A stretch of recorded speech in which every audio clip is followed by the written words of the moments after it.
তীব্র দাবদাহ থেকে রক্ষা পেতে একটি বেসরকারি সিকিউরিটি গার্ড সংস্থার পক্ষ থেকে পথচারীদের মধ্যে ঠান্ডা জল ও ফল বিতরণ করা হয়।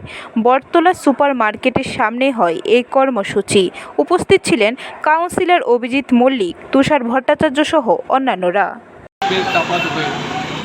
সারা দেশের সঙ্গে আমাদের রাজ্য আজকে মানুষের মধ্যে নাভিশ্বাস এসেছে এই জলবায়ুর পরিবর্তনের কারণে।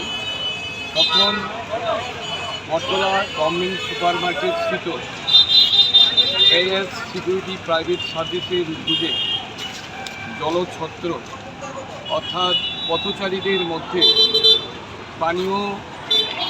ঠান্ডা পানীয় জল সরবরাহ করার যে উদ্যোগ গ্রহণ করেছেন, আজকে এই মহতী অনুষ্ঠানে আমাদের মধ্যে উপস্থিত আছেন আগরতলা পৌর নিগমের সাউথ জোনালের সম্মানিত।